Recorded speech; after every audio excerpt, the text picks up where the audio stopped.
In the scorching heat of a military training ground, 317 soldiers stood at attention, sweat dripping down their faces as they watched what would become the most talked about incident in their unit's history. What started as a routine inspection would end with a colonel on the ground, his arm bent at an impossible angle, and a female soldier standing over him with the kind of calm that comes only from years of specialized training. This is the story of Staff Sergeant Maya Chen, a woman who had spent her entire military career proving that strength isn't measured by size or gender, but by skill, determination, and the unbreakable will to defend what's right.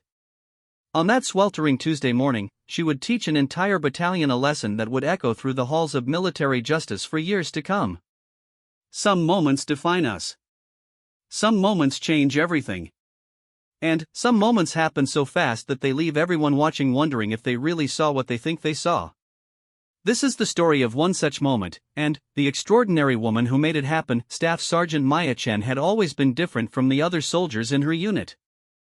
Not because she was one of only 12 women in a battalion of over 300 men, though that certainly made her stand out. Not because she was barely 5 feet 4 inches tall in a world where height was often confused with strength. Maya was different because she possessed something that couldn't be taught in any military academy or learned from any training manual. She had an inner fire that burned so quietly and so steadily that most people never noticed it until it was too late. Growing up in a small town in Oregon, Maya had learned early that the world wasn't always fair to people like her. Her parents had immigrated from Taiwan when she was just 3 years old, carrying nothing but hopes for a better life and an unshakable belief in the American dream. Her father worked double shifts at a manufacturing plant while her mother cleaned offices at night, both of them determined to give their daughter opportunities they never had. Maya's childhood wasn't easy. She was often the smallest kid in her class, the one with the strange name that teachers struggled to pronounce correctly, the one who brought homemade dumplings for lunch while other kids had sandwiches. But, instead of making her bitter, these experiences taught her resilience. When Tommy Morrison pushed her off the monkey bars in 3rd grade, she got up, brushed herself off, and climbed right back up. When Sarah Williams told her she would never belong because she wasn't really American, Maya quietly excelled in every subject until she was valedictorian of her high school class. It was during her sophomore year of high school that Maya discovered martial arts. Her parents had finally saved enough money to enroll her in a local dojo, thinking it would help their quiet daughter build confidence. What they didn't expect was to find their child practicing forms in their backyard at 5 in the morning, her movements so precise and fluid that they seemed almost like a dance. Maya's instructor, Master Lu, was an elderly man who had fled China during the Cultural Revolution. He saw something in Maya that reminded him of his own youth, a hunger for perfection that went beyond mere physical technique. Under his guidance, Maya learned not just how to fight, but how to think like a warrior. She studied the philosophy behind every movement, the psychology of conflict, and, most importantly, the responsibility that came with possessing the ability to hurt others. By the time she graduated high school, Maya had earned black belts in 3 different disciplines. She could have gone to college on an academic scholarship, could have followed the path that most people expected for a smart, disciplined young woman. Instead, she shocked everyone by enlisting in the army. Her parents didn't understand. Why would their brilliant daughter choose military service when she could become a doctor, a lawyer, an engineer? Maya tried to explain that she felt called to serve, that she wanted to protect the country that had given her family so much. But the truth was more complex than that. Maya had always felt like an outsider looking in, always felt like she had to prove she belonged.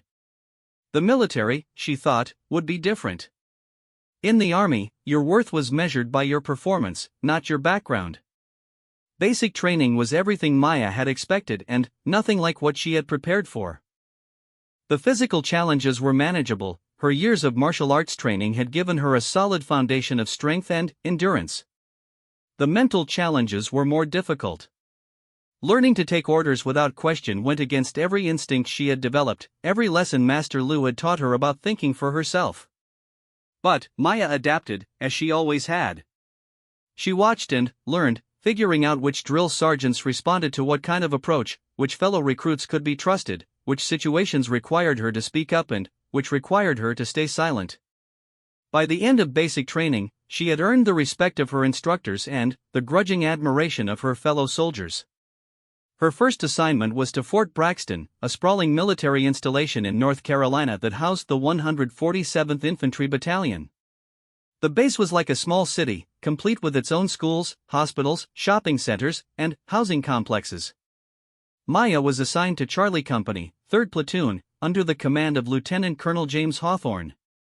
Colonel Hawthorne was everything that Maya had hoped to avoid in a commanding officer.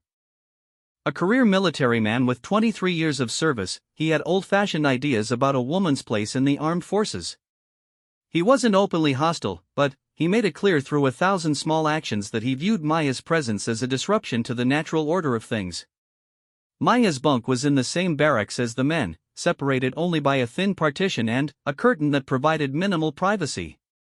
She could hear every conversation, every joke, every comment about her presence. Most of her fellow soldiers were decent enough, but there were always a few who seemed to take her very existence as a personal challenge. Private First Class Derek Moss was the worst of them. A beefy 22-year-old from Alabama, Derek had joined the Army straight out of high school when his plans to play college football fell through. He wasn't particularly smart or skilled, but he was loud and aggressive, and he had a talent for saying exactly the wrong thing at exactly the wrong moment. Derek's favorite target was Maya's size. He called her pixie and tiny and made jokes about how she would need a stepladder to reach the enemy. He questioned whether she could carry her own pack on long marches, whether she could handle the recoil from her rifle, whether she would be able to drag a wounded soldier to safety. Maya endured it all in silence. She had learned long ago that responding to bullies often only made things worse, and she was determined to prove herself through actions rather than words. When Derek challenged her to arm wrestling matches, she politely declined. When he accidentally bumped into her in the mess hall, she steadied herself and kept walking.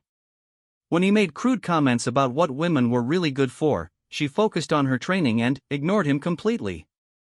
But Maya's silence only seemed to embolden Derek. He began testing boundaries, seeing how far he could push before she would react. He started small, hiding her gear or moving her belongings while she was in the shower. When she still didn't respond, he escalated. He put shaving cream in her boots, salt in her coffee, and once even short-sheeted her bunk so thoroughly that she had to completely remake it at 2 in the morning. The other soldiers watched these incidents with a mixture of amusement and discomfort. Some thought Derek was just having fun, engaging in the kind of hazing that had always been part of military culture. Others recognized that his behavior had crossed the line from playful teasing into genuine harassment. But nobody said anything. In the Army, you didn't rat out your fellow soldiers, and you definitely didn't get involved in conflicts that weren't your business. Maya continued to excel in her duties despite the harassment. Her marksmanship scores were consistently among the highest in the company. Her physical fitness tests were perfect. Her attention to detail during inspections was flawless. She volunteered for extra duties, helped other soldiers with their training, and never complained about anything, no matter how difficult or unpleasant. Colonel Hawthorne noticed Maya's performance, but instead of praising her, he seemed almost annoyed by it. During unit meetings, he would make comments about soldiers who were trying too hard to prove themselves or who were showing off instead of focusing on teamwork. Maya knew these comments were directed at her, but she couldn't understand what she was doing wrong. The truth was that Colonel Hawthorne was uncomfortable with Maya's competence. He had expected her to struggle, to need special accommodations, to prove his point about women not belonging in combat units. Instead, she was making some of his male soldiers look bad by comparison, and that challenged his entire worldview. As months passed, the tension in the unit continued to build. Derek's harassment became more frequent and more brazen. Other soldiers began to take sides, some supporting Maya's right to serve without interference, others agreeing with Derek that she didn't belong. Colonel Hawthorne seemed oblivious to the brewing conflict, or perhaps he simply chose to ignore it. Maya's breaking point came on a Tuesday morning in late September. The entire battalion was assembled for a special inspection, 317 soldiers standing in perfect formation under the blazing Carolina sun. Colonel Hawthorne was accompanied by several visiting officers from division headquarters, and he was clearly eager to make a good impression. Maya stood in the third row, her uniform immaculate, her bearing perfect. She had spent extra time that morning making sure every brass button gleamed, every crease was razor-sharp, every detail was absolutely flawless. She knew that as one of the few women in the unit, she would receive extra scrutiny, and she was determined to be beyond reproach. The inspection proceeded normally at first. Colonel Hawthorne moved slowly down each row, examining uniforms, checking equipment, asking the occasional question. The visiting officers followed behind him, taking notes and making quiet observations. Maya watched as soldiers ahead of her passed inspection with flying colors, and she felt confident that she would do the same. When Colonel Hawthorne reached her position, he stopped. He looked her up and down slowly, his expression unreadable. Maya stared straight ahead, her eyes fixed on a point in the distance, her breathing steady and controlled. She could feel the eyes of 300 soldiers on her, could sense the tension that always seemed to follow her wherever she went. Colonel Hawthorne began his inspection of Maya's uniform, checking each detail with unusual thoroughness. He examined her insignia, her name tape, the alignment of her ribbons.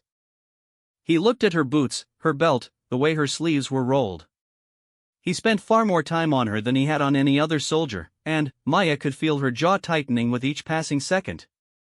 Finally, Colonel Hawthorne stepped back and addressed Maya directly. His voice was loud enough for everyone to hear, clearly intended as much for the visiting officers and the assembled soldiers as for Maya herself. What he said next would change everything, not just for Maya, but for everyone who witnessed what followed. "Staff Sergeant Chen," he said, his voice dripping with barely concealed contempt, "I notice your uniform is a bit tight around the chest. Perhaps you should consider getting a larger size, or maybe the army just isn't the right fit for someone with your particular physical characteristics." The words hit Maya like a physical blow. In front of 317 soldiers, in front of visiting officers, in front of everyone who mattered in her military world, Colonel Hawthorne had just reduced her to nothing more than her gender, had suggested that her body was somehow inappropriate for military service. Maya felt something shift inside her, something that had been building for months of harassment, months of having to prove herself over and over again, months of being treated as less than equal despite outperforming most of her male colleagues. The fire that had always burned quietly within her suddenly blazed hotter than ever before. But Maya didn't move. She didn't speak. She didn't even change her expression. Years of martial arts training had taught her control, had taught her to channel her emotions rather than be controlled by them. She simply continued to stare straight ahead, her breathing steady, her posture perfect. Colonel Hawthorne seemed disappointed by her lack of reaction. He had clearly expected her to break, to give him an excuse to discipline her or remove her from the unit. Instead, she remained perfectly composed, perfectly professional, perfectly infuriating in her refusal to be baited. That's when Colonel Hawthorne made the mistake that would define the rest of his career. Perhaps frustrated by Maya's composure, perhaps emboldened by the presence of his superiors, perhaps simply giving in to months of accumulated resentment, he decided to take his humiliation of Staff Sergeant Chen to the next level. What happened next would be talked about in military circles for years to come, analyzed in leadership seminars and ethics courses, and remembered by every single one of the 317 soldiers who witnessed it. It was the moment when Maya Chen stopped being just another soldier trying to prove herself, and became something else entirely. Colonel Hawthorne stepped closer to Maya, invading her personal space in a way that violated every military protocol about appropriate conduct during inspections. The visiting officers behind him shifted uncomfortably, clearly sensing that something was about to go very wrong. Several soldiers in the front rows noticed the change in atmosphere, though they couldn't yet see exactly what was happening. Maya could smell the coffee on Colonel Hawthorne's breath, could see the small blood vessels in his eyes that suggested he hadn't slept well the night before. She could feel the heat radiating from his body as he stood less than 6 inches away from her, far closer than any commanding officer should ever stand to a subordinate during a formal inspection. "You know, Staff Sergeant Chen," Colonel Hawthorne said, his voice now low enough that only Maya and the soldiers immediately around her could hear, "I've been watching you for months now. Always trying to be better than everyone else, always trying to prove something. But you can't change biology, sweetheart. You can't change what nature intended." Maya's hands clenched involuntarily at her sides, the only sign that she was affected by his words. The term sweetheart in a military context was so inappropriate, so deliberately demeaning, that several nearby soldiers actually gasped audibly. This wasn't just harassment anymore. This was a commanding officer openly demonstrating contempt for a subordinate based solely on her gender, and doing it in front of witnesses. Colonel Hawthorne noticed Maya's slight reaction and smiled. He was enjoying this, enjoying the power he had over her, enjoying the knowledge that she couldn't respond without facing disciplinary action. In his mind, he was finally putting her in her place, finally showing everyone that women didn't belong in his army. Maybe if you spent less time trying to act like a man, he continued, his voice getting louder again, and more time accepting your limitations, you'd be a better soldier.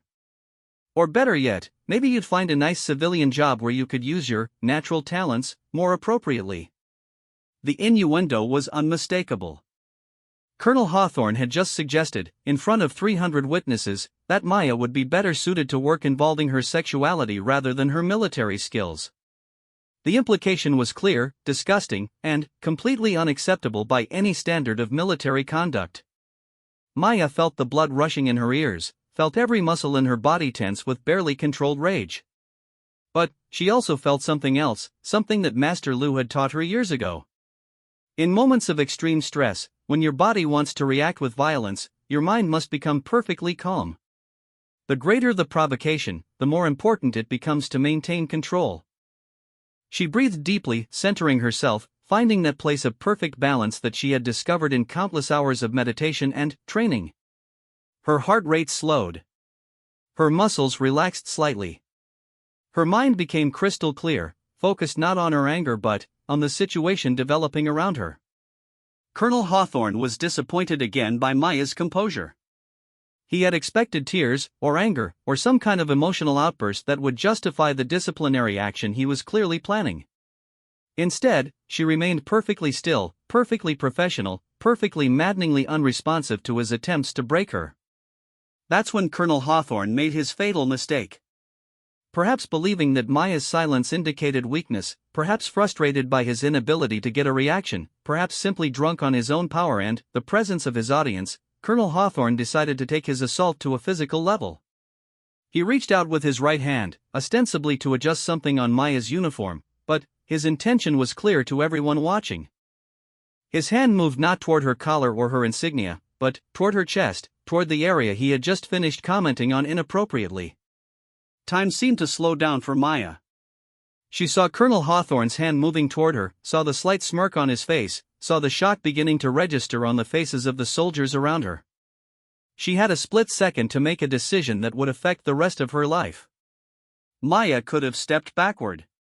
She could have simply moved away from Colonel Hawthorne's advance and filed a complaint later through proper channels. She could have endured this final humiliation and trusted that the military justice system would eventually hold him accountable for his behavior. But Maya Chen was not just any soldier. She was a woman who had spent her entire life being told she didn't belong, who had faced down bullies and discriminators and people who thought they could treat her however they wanted simply because she was small, or female, or different. She was a martial artist trained not just in physical techniques but in the philosophy of when and how to use force.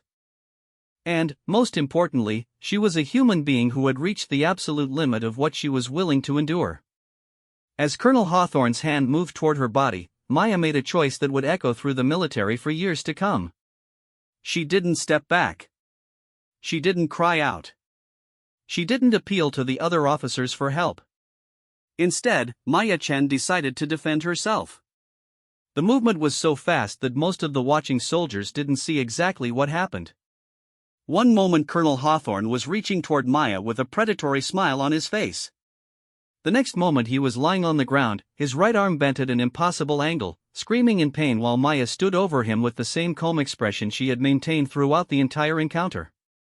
What Maya had done was execute a perfect Aikido throw, a technique she had practiced thousands of times under Master Lu's careful instruction. As Colonel Hawthorne's hand approached her body, she had grabbed his wrist with her left hand while simultaneously stepping to his right side. Using his own forward momentum against him, she had twisted his arm up and back while sweeping his legs, sending him crashing to the ground while maintaining control of his arm. The beauty of the technique was its efficiency.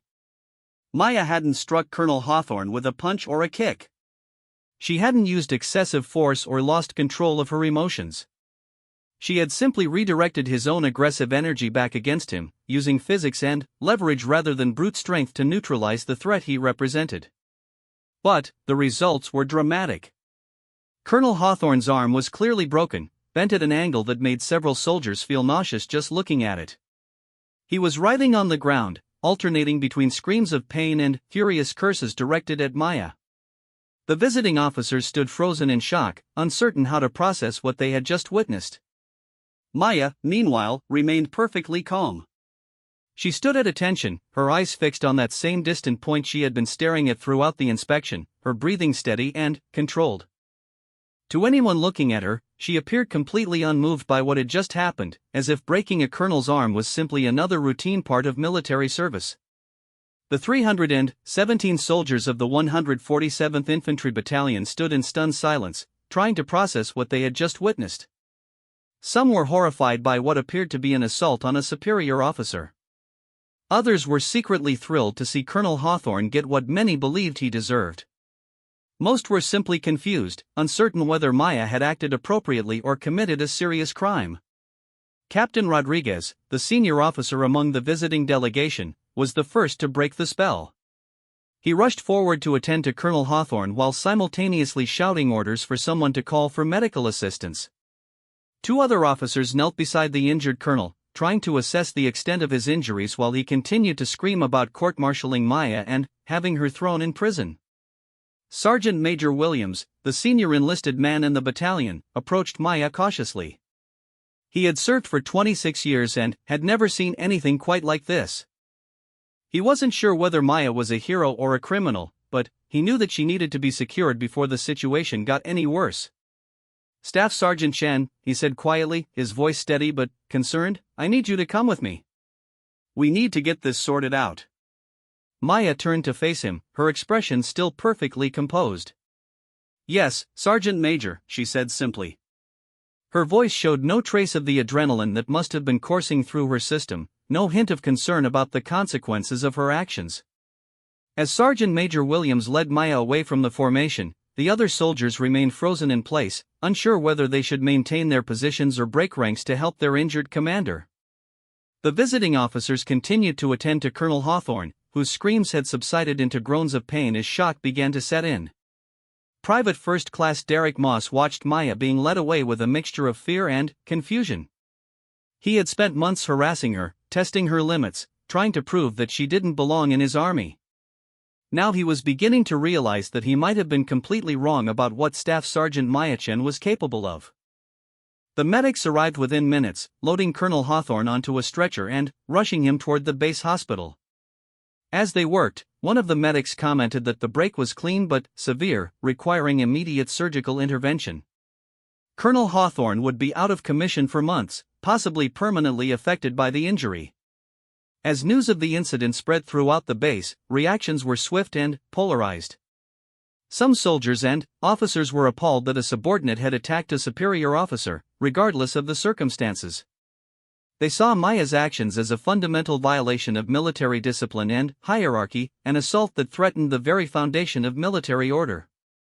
Others, however, viewed Maya as a hero who had finally stood up to a bully and sexual predator. They pointed out that Colonel Hawthorne's behavior had been completely inappropriate, that his attempt to touch Maya without her consent constituted sexual assault, and that she had every right to defend herself against his advance.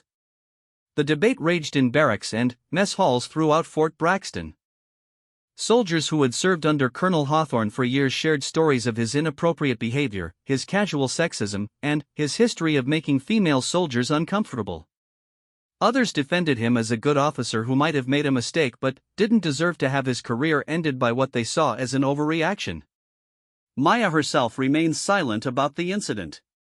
Confined to quarters pending a full investigation, she spent her time reading, exercising, and practicing meditation techniques that Master Lu had taught her.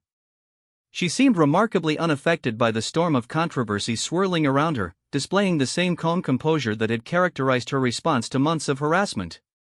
The investigation began immediately, led by Colonel Patricia Barnes from the Judge Advocate General's Corps.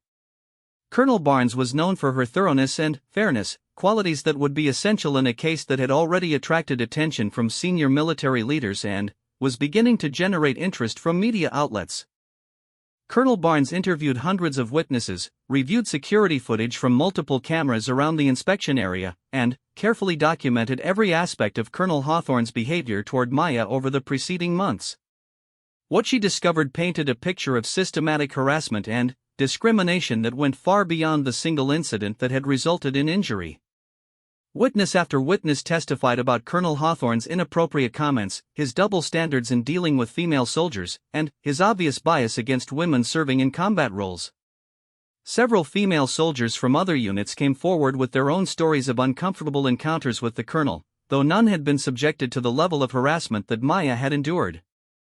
The security footage was particularly damning. Multiple camera angles clearly showed Colonel Hawthorne invading Maya's personal space, making inappropriate gestures, and reaching toward her body in a manner that could only be interpreted as sexual assault. The footage also showed Maya's response, which appeared to be a defensive reaction rather than an aggressive attack. As the investigation continued, public interest in the case began to grow. Military affairs reporters picked up the story, and soon Maya Chen became a household name, a symbol of different things to different people. Feminist organizations hailed her as a hero who had stood up against sexual harassment. Military traditionalists condemned her as a dangerous precedent that threatened good order and discipline. The pressure on military leadership to handle the case properly was enormous. They needed to balance respect for military hierarchy and discipline with recognition that sexual harassment and assault had no place in the modern military. The decision they reached would send a message to every soldier about what behavior was acceptable and what consequences would follow violations of military law and ethics. Meanwhile, Maya continued to wait in her quarters, reading letters of support that arrived from around the world, practicing the martial arts forms that had given her the strength to defend herself, and preparing for whatever consequences her actions might bring. She had made her choice in that split second when Colonel Hawthorne reached for her body, and she had no regrets about defending herself and her dignity. The question now was whether the military justice system would see her actions as justifiable self-defense or as an unforgivable breach of military discipline. The answer would determine not just Maya's future, but the future of every woman who served in the United States military. The court-martial proceedings began 3 weeks after the incident, held in the largest courtroom at Fort Braxton to accommodate the unprecedented number of observers, media representatives, and military personnel who wanted to witness what many were calling the most important military justice case of the decade. Maya entered the courtroom wearing her dress blue uniform, every ribbon and insignia perfectly positioned, her bearing as composed and professional as it had been on that fateful morning when everything changed. She had chosen to represent herself rather than accept the military defense attorney assigned to her case, a decision that surprised many but fit perfectly with her character of self-reliance and personal responsibility. The prosecution team was led by Major Thomas Crawford, a career military lawyer with an impressive record of successful prosecutions. Major Crawford was known for his methodical approach and his absolute belief in the importance of military discipline and hierarchy. He had made it clear from the beginning that he viewed Maya's actions as a serious assault on a superior officer that threatened the very foundation of military order. The charges against Maya were serious. She faced potential court-martial for assault on a superior officer, disobedience of orders, and conduct unbecoming a soldier. If convicted on all counts, she could face up to 20 years in military prison, dishonorable discharge, and the loss of all military benefits and honors she had earned. Major Crawford opened the prosecution's case with a passionate argument about the importance of military discipline. He acknowledged that Colonel Hawthorne's behavior might have been inappropriate, but he argued that Maya had other options available to her. She could have filed a complaint through proper channels, she could have requested a transfer, she could have sought help from other officers present at the scene. "Ladies and gentlemen of this court," Major Crawford declared, "we are not here to debate whether Colonel Hawthorne acted appropriately. We are here to determine whether Staff Sergeant Chen's response was justified under military law and regulation. The evidence will show that she had multiple alternatives to violence, multiple ways to address her concerns without resorting to physical force against a superior officer." Major Crawford methodically presented the prosecution's case, calling witness after witness to testify about the events of that September morning. He established that Maya had indeed physically injured Colonel Hawthorne, that she had used martial arts techniques to break his arm, and that she had done so in full view of hundreds of soldiers and visiting officers. The prosecution's witnesses included several soldiers who testified that they had never seen Colonel Hawthorne behave inappropriately before, that he was generally regarded as a fair and competent officer, and that Maya's reaction seemed excessive given the circumstances. Major Crawford painted a picture of Maya as a soldier who had been looking for an excuse to use violence, who had overreacted to a minor inappropriate comment. But, as the prosecution's case unfolded, it became clear that Major Crawford was having difficulty controlling the narrative. Several of his own witnesses, when questioned about Colonel Hawthorne's behavior toward Maya over the preceding months, reluctantly admitted that they had observed incidents that made them uncomfortable. The prosecution's case began to reveal as much about the toxic environment that Maya had endured as about her actions on the day in question. When Maya rose to present her defense, the courtroom fell completely silent. She had spent the weeks since her arrest preparing meticulously, researching military law, studying similar cases, and organizing her thoughts about what had happened and why. She had also spent time reflecting on the broader implications of her case, understanding that her actions had made her a symbol in a much larger debate about women's roles in the military. Maya's opening statement was simple and direct. She acknowledged that she had injured Colonel Hawthorne, but she framed her actions as necessary self-defense against sexual assault rather than an attack on a superior officer. She spoke calmly and clearly, never raising her voice, never showing emotion, presenting her case with the same composed professionalism that had characterized her entire military career. "Members of this court," Maya began, "I joined the army to serve my country and to prove that women can contribute equally to our nation's defense. For 8 months, I endured harassment, discrimination, and increasingly inappropriate behavior from Colonel Hawthorne. I documented incidents when possible, I sought informal counseling from other officers, and I consistently tried to handle the situation through proper channels." Maya paused, making eye contact with each member of the court panel. On the morning of September 24, Colonel Hawthorne crossed a line that no soldier should be required to tolerate. He attempted to sexually assault me in front of 317 witnesses, believing that his rank and my gender gave him the right to do so. I defended myself using the minimum force necessary to stop his assault, and I would do the same again under similar circumstances. The defense case that Maya presented was methodical and comprehensive. She called witness after witness to testify about Colonel Hawthorne's pattern of behavior toward female soldiers, his inappropriate comments, his creation of a hostile work environment that violated military regulations and basic human decency. Specialist Sarah Rodriguez testified about comments Colonel Hawthorne had made about her body during a physical training session. Sergeant First Class Jennifer Walsh described how the colonel had cornered her in his office and made suggestive remarks about her uniform. Even some male soldiers came forward to describe their discomfort with Colonel Hawthorne's treatment of women in the unit. Maya's most powerful witness was Master Sergeant Patricia Coleman, a 20-year veteran who had served under Colonel Hawthorne in a previous assignment. Sergeant Coleman testified that she had filed formal complaints about the colonel's behavior, complaints that had been minimized or ignored by his superiors.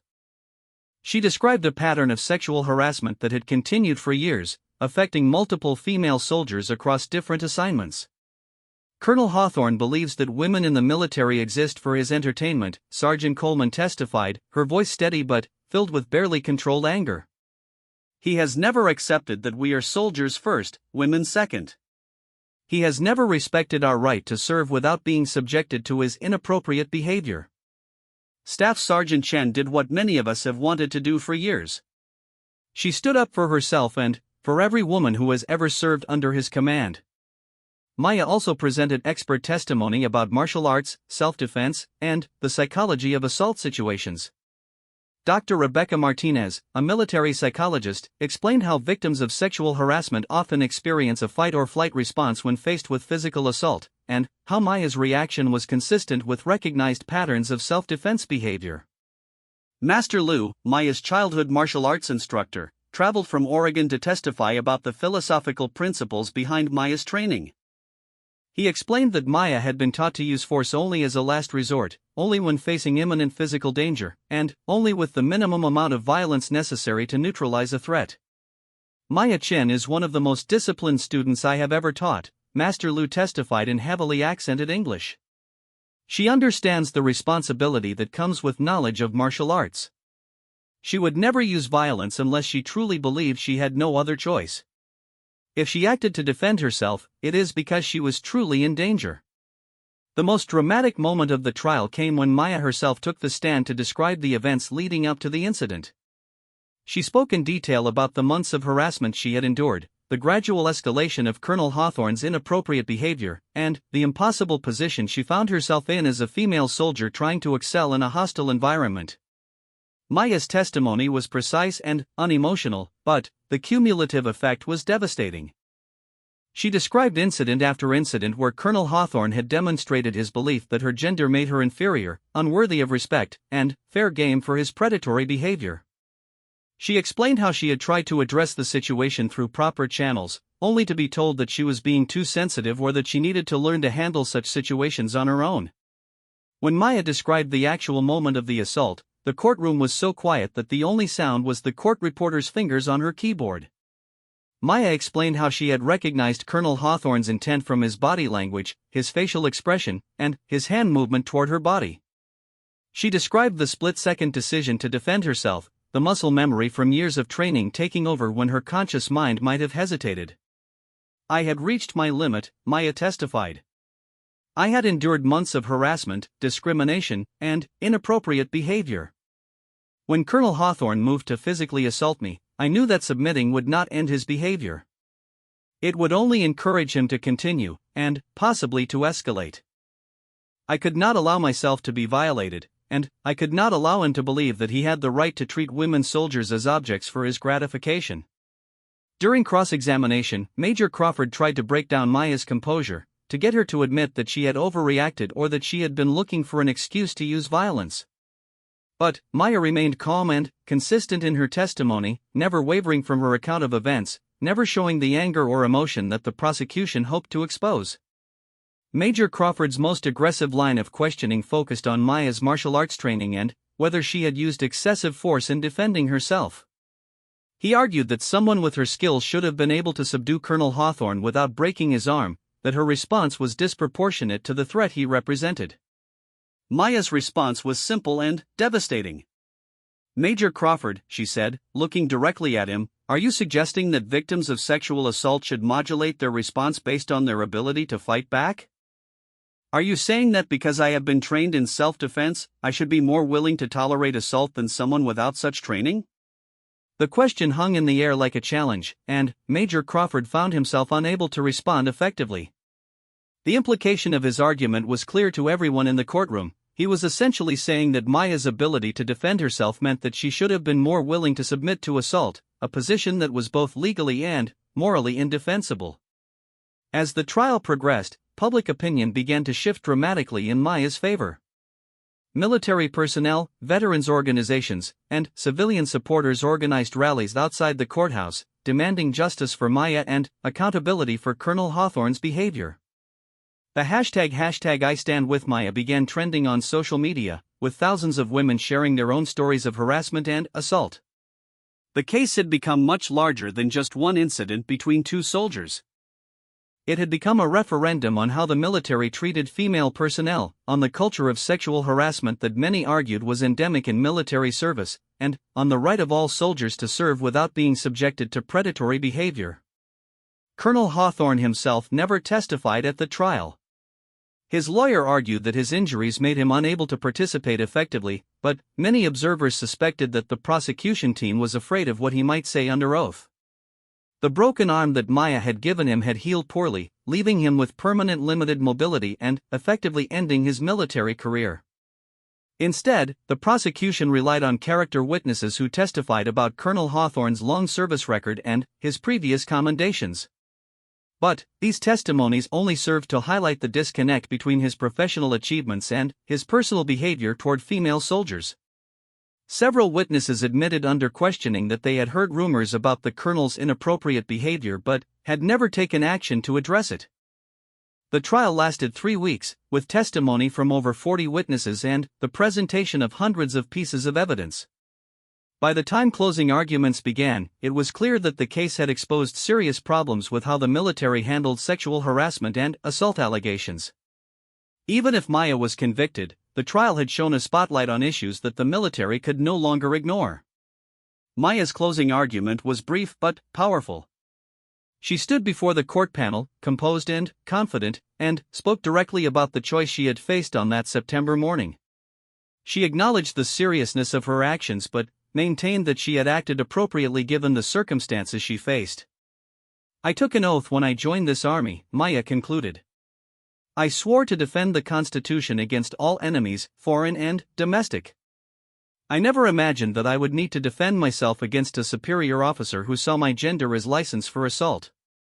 But, when that moment came, I chose to defend my honor, my dignity, and my right to serve without being victimized.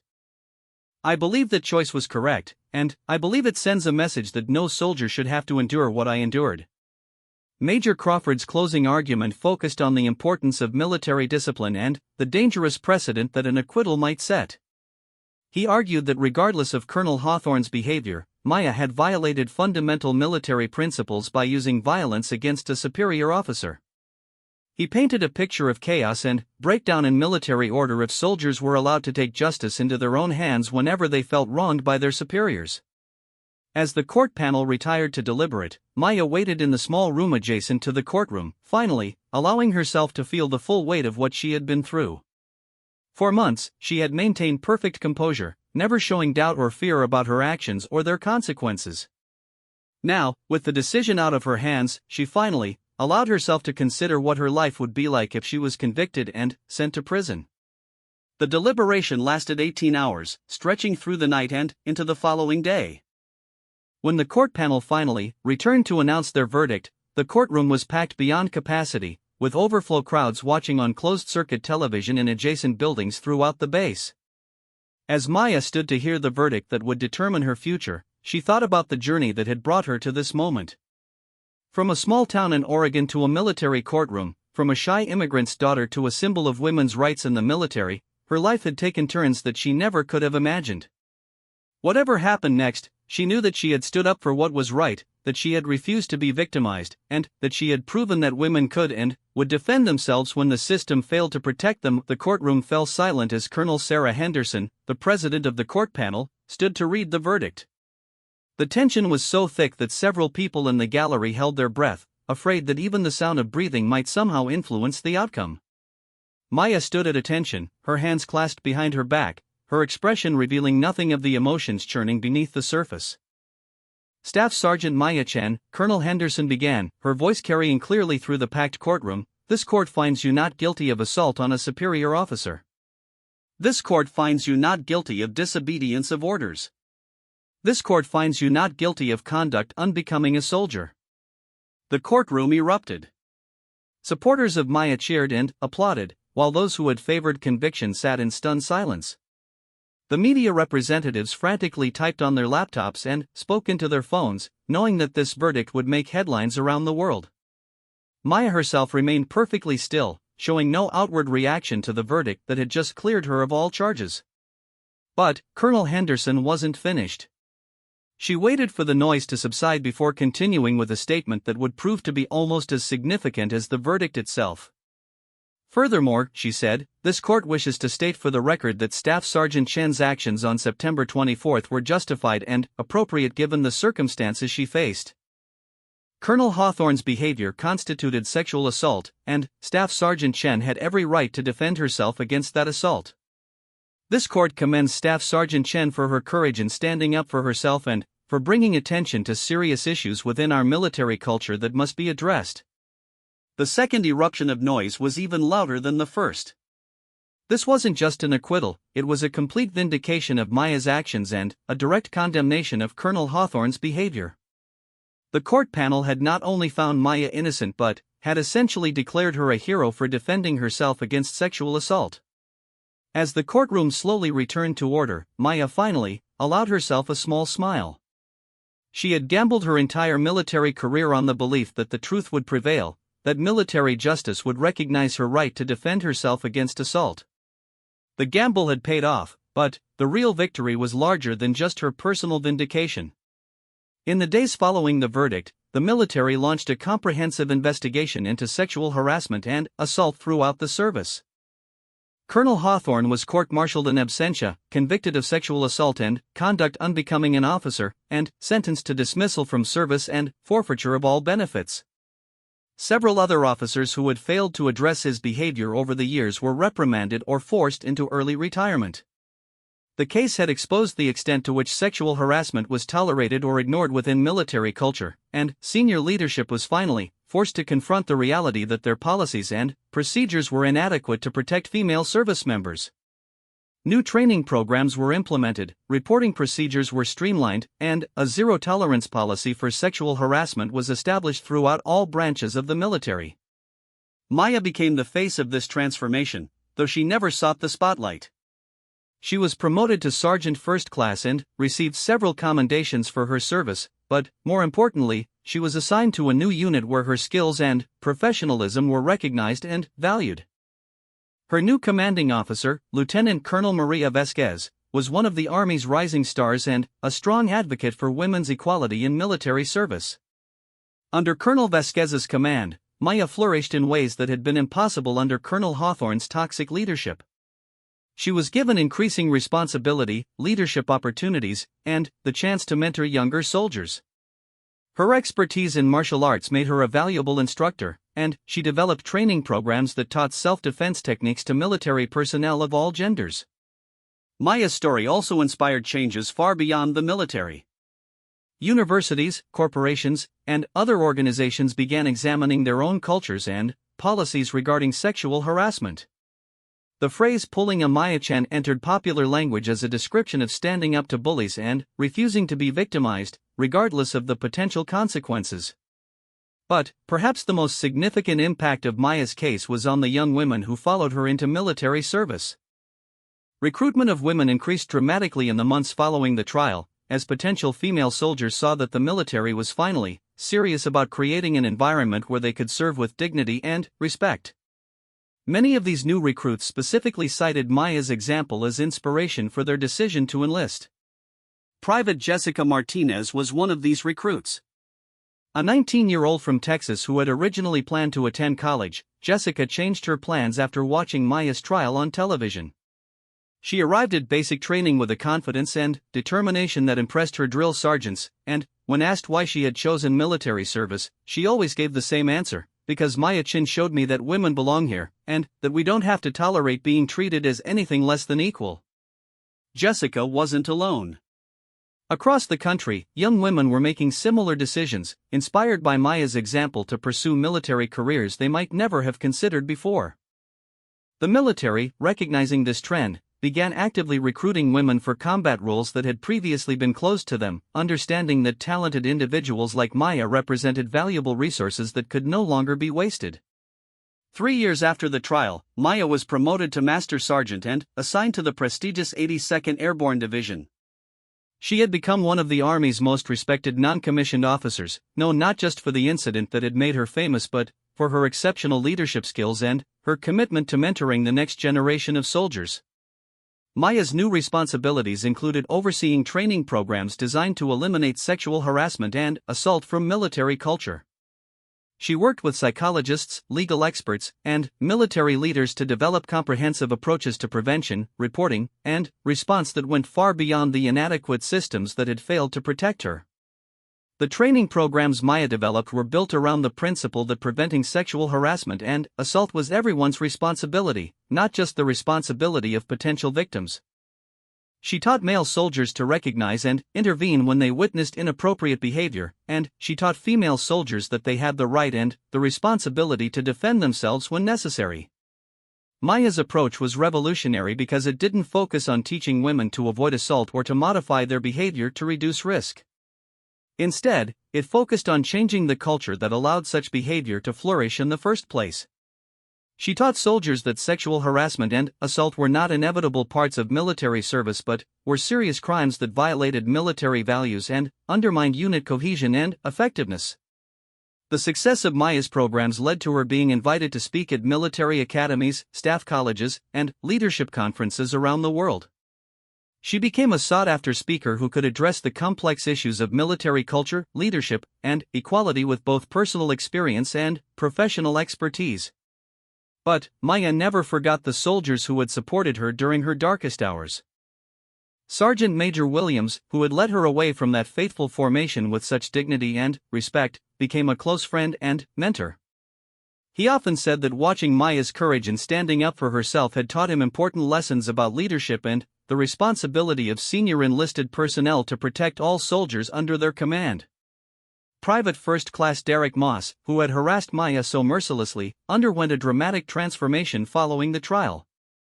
The experience of seeing Maya's strength and dignity forced him to confront his own behavior and attitudes toward women. He sought out counseling, completed extensive education programs about sexual harassment and respect, and eventually became one of Maya's most effective advocates in changing military culture. Derek's transformation was so complete that he eventually requested assignment to one of Maya's training programs, where he could share his own story about how toxic attitudes toward women had harmed both the women he had targeted and himself. His testimonies about the destructive nature of sexual harassment were powerful precisely because they came from someone who had once been part of the problem.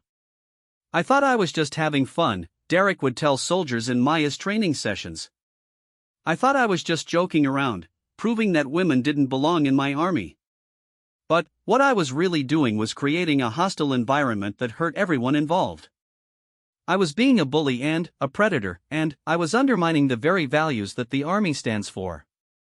Maya Chen didn't just defend herself against Colonel Hawthorne. She defended herself against all of us who thought we had the right to treat women soldiers as less than equal. Maya's influence extended beyond just the military community. She was invited to speak at congressional hearings about military reform, at university conferences about workplace harassment, and at international symposiums about women's rights.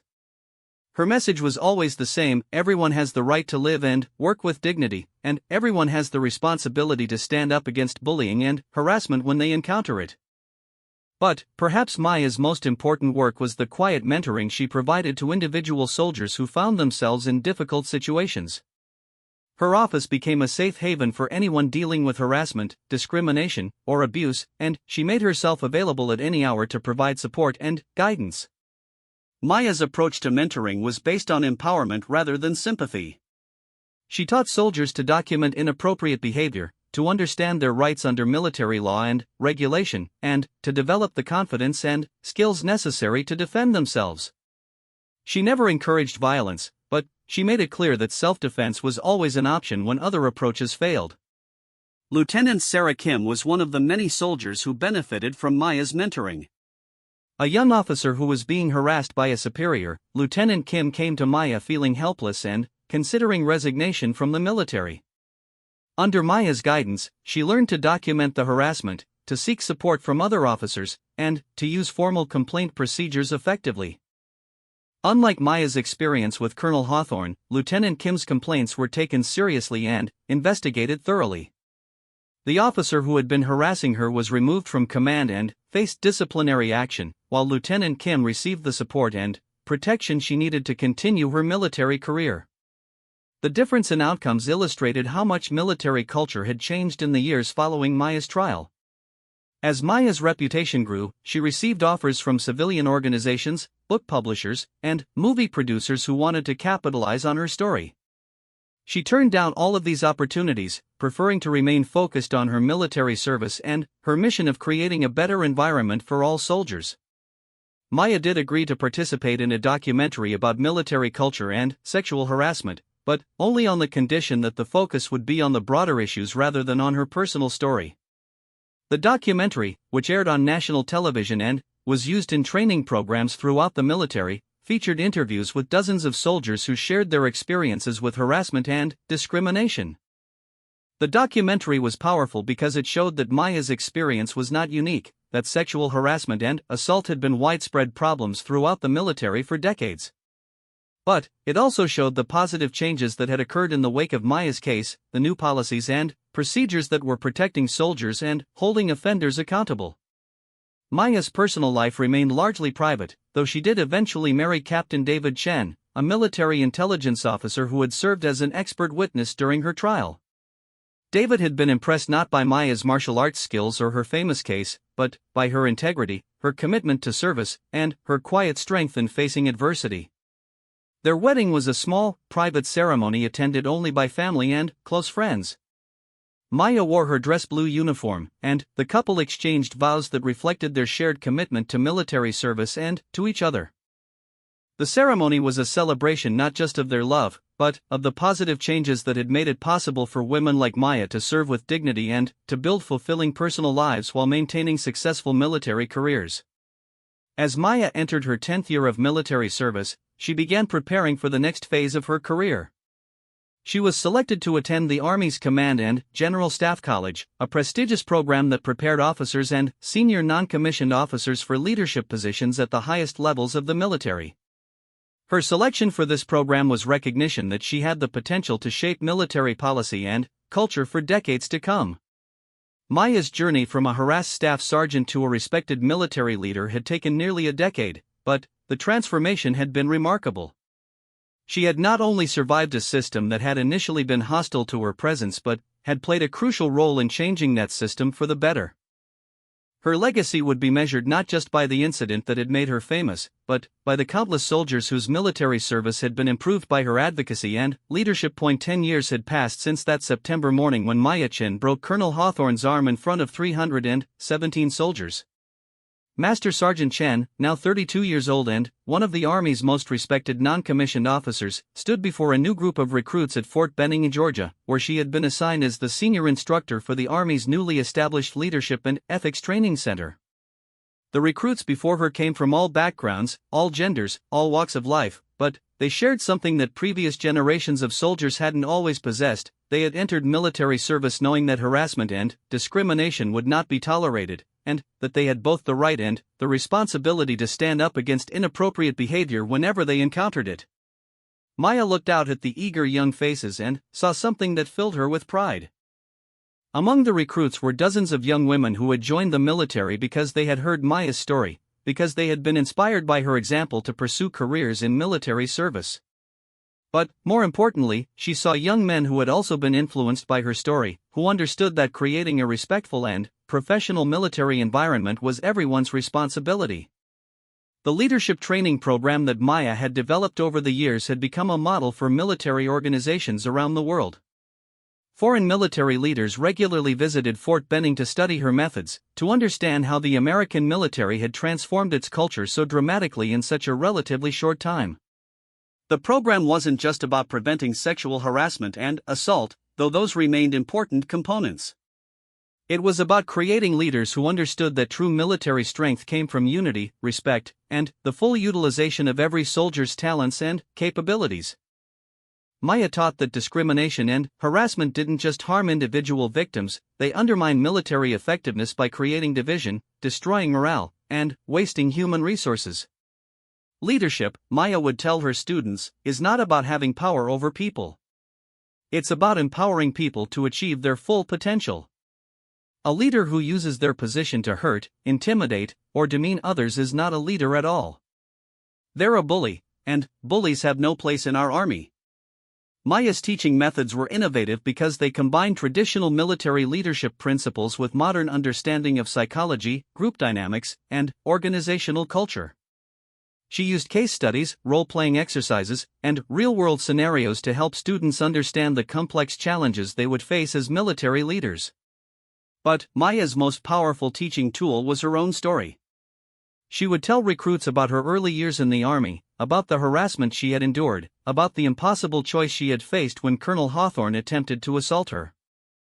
She would explain how she had made the decision to defend herself, and, more importantly, how that decision had led to positive changes that benefited every soldier who came after her. "I didn't break Colonel Hawthorne's arm because I wanted to hurt him," Maya would explain. "I did it because I had reached the point where I could no longer tolerate being treated as less than human. That moment changed my life, but, more importantly, it changed our army. It helped us become the professional, respectful organization that you are joining today." Maya's students were always moved by her story, but they were even more impressed by what she had accomplished in the years since. She had risen through the ranks not because of her famous case, but because of her exceptional leadership skills, her dedication to her soldiers, and her unwavering commitment to military excellence. Under Maya's leadership, the units she served with consistently achieved the highest ratings for morale, discipline, and performance. Her soldiers were loyal to her not because they feared her, but because they respected her and knew that she genuinely cared about their welfare and development. She had proven that leadership based on mutual respect and professional competence was far more effective than leadership based on intimidation and fear. The ripple effects of Maya's influence could be seen throughout the military. Sexual assault and harassment rates had dropped dramatically in the years following her trial, as new policies, training programs, and accountability measures had been implemented across all branches of service. More importantly, the military had attracted and retained talented individuals who might have been driven away by the toxic culture that had previously existed. General Patricia Morrison, who had risen to become the Army's first female chief of staff, often credited Maya's case with helping to create the cultural changes that had made her own promotion possible. Maya Chen didn't just defend herself, General Morrison would say. She defended the principle that every soldier deserves to serve with dignity and respect. Her courage opened doors for all of us. The military academies had all implemented leadership programs based on Maya's model, and graduates of these programs were already making their mark as officers who understood that diversity and inclusion were not just moral imperatives but military necessities. The Army's effectiveness had improved dramatically as it had learned to utilize the talents of all its personnel, regardless of gender, race, or background. Maya's influence had also extended to international military relationships. Foreign military leaders regularly sought her advice on developing their own programs to address sexual harassment and discrimination. She had traveled to dozens of countries, sharing her experiences and helping other militaries create more professional and effective organizational cultures. The NATO alliance had adopted training standards based on Maya's programs, recognizing that military effectiveness required the full participation of all personnel in member nations. The United Nations had consulted with Maya on developing policies for peacekeeping forces, understanding that sexual harassment and assault by military personnel undermined the credibility and effectiveness of international missions. But Maya's greatest pride came from the individual soldiers whose lives had been changed by her advocacy. She maintained contact with hundreds of military personnel who had benefited from the cultural changes she had helped to create, and their success stories were a constant reminder of why her work was so important. Captain Jessica Martinez, who had enlisted in the Army after watching Maya's trial as a teenager, had just been selected for promotion to major and assignment to the Pentagon. Lieutenant Colonel Derek Moss, the former private who had once harassed Maya, was now commanding a battalion and had become one of the Army's most effective leaders in promoting diversity and inclusion. Sergeant First Class Jennifer Walsh, who had testified about Colonel Hawthorne's inappropriate behavior during Maya's trial, had completed officer candidate school and was serving as a company commander in Afghanistan. She sent Maya regular updates about her service, always thanking her for the courage that had made her own military career possible. These success stories were repeated throughout the military, as women and men who had been inspired by Maya's example went on to achieve things that might not have been possible under the old system. The military had become stronger, more professional, and more effective because it had learned to value and utilize the talents of all its members. Maya's personal life had also flourished in ways that would have been difficult to imagine during her early years of military service. She and David had 2 children, 8-year-old Michael and 6-year-old Sarah, both of whom were proud of their mother's service and accomplishments. The family lived on base in comfortable quarters, surrounded by a military community that respected and valued Maya's contributions. The children attended base schools where diversity was celebrated rather than merely tolerated, where teachers and administrators understood that military families came in all shapes, sizes, and backgrounds.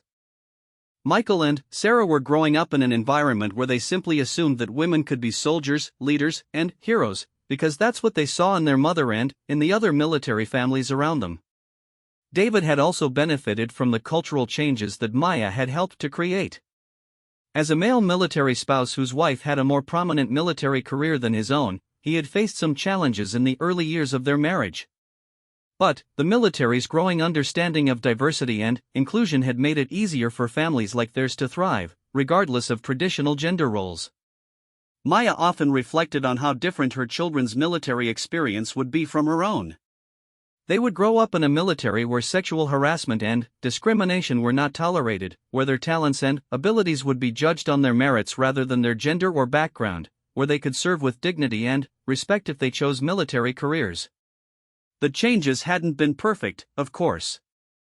There were still incidents of inappropriate behavior, still individuals who hadn't fully embraced the new culture, still challenges that needed to be addressed.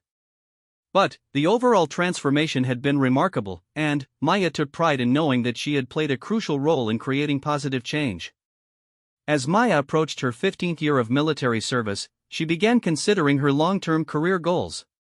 She had been selected for promotion to Sergeant Major, the highest enlisted rank in the Army, and was being considered for assignment as the Sergeant Major of the Army, the senior enlisted advisor to the Army Chief of Staff.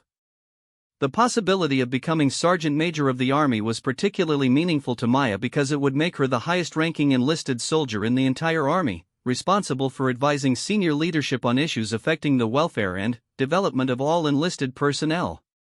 It would be the culmination of a career that had begun with her being harassed and discriminated against, and had evolved into her becoming one of the Army's most respected and influential leaders. But, regardless of what the future held, Maya knew that her most important work had already been accomplished. She had proven that one person's courage to stand up against injustice could create positive change that affected millions of people. She had shown that the military could evolve and improve, that it could become more professional and effective while also becoming more inclusive and respectful. On the anniversary of the incident that had changed her life, Maya would often visit the spot at Fort Braxton where she had broken Colonel Hawthorne's arm. The base had erected a small monument there, not to commemorate violence, but to recognize the courage required to stand up for what was right, even when facing overwhelming pressure to remain silent. The inscription on the monument read, "In recognition of all service members who have had the courage to defend themselves and others against injustice, and in commitment to creating a military where every soldier can serve with dignity, respect, and honor." Maya would stand before that monument and think about the 317 soldiers who had witnessed that moment, many of whom had gone on to become leaders themselves, carrying forward the lessons they had learned about courage, justice, and the responsibility to protect those who couldn't protect themselves. She would think about Colonel Hawthorne, who had eventually sought treatment for his behavior problems and had publicly apologized for his actions. His apology had been too late to save his military career, but it had helped to provide closure for Maya and for the other women he had harassed over the years. Most importantly, Maya would think about the future, about the young soldiers who were joining the military every day, bringing fresh ideas, diverse perspectives, and unlimited potential. These soldiers would serve in a military that was more professional, more effective, and more respectful than any previous generation had known, and they would continue the work of making it even better. As Maya looked toward the future, she felt a deep sense of satisfaction about what she had accomplished. She had taken a moment of personal crisis and transformed it into an opportunity for positive change that had benefited countless others. She had proven that courage, integrity, and determination could overcome even the most entrenched systems of discrimination and harassment. The scared young staff sergeant who had once endured months of harassment in silence was gone, replaced by a confident, accomplished leader who understood that her greatest strength lay not in her ability to fight, but in her commitment to creating a better world for those who would come after her. Maya Chen had become more than just a soldier who had defended herself against assault. She had become a symbol of positive change, a leader who had helped transform one of the world's most important institutions, and a role model for anyone who had ever faced discrimination or harassment and wondered whether one person could really make a difference. The answer, as Maya's story clearly demonstrated, was yes. One person, armed with courage, conviction, and an unshakable belief in what was right, could indeed change the world. And, sometimes, that change began with a single moment of refusing to accept what was unacceptable, of standing up when others might have fallen down, of fighting back when fighting back seemed impossible. Maya Chen had fought back, and, in doing so, she had made the world a better place for everyone who came after her. Her legacy would live on not just in the monument that bore her name, but, in the countless soldiers whose military service had been improved by her courage, and, in the knowledge that sometimes, breaking someone's arm in front of 317 witnesses was exactly the right thing to do.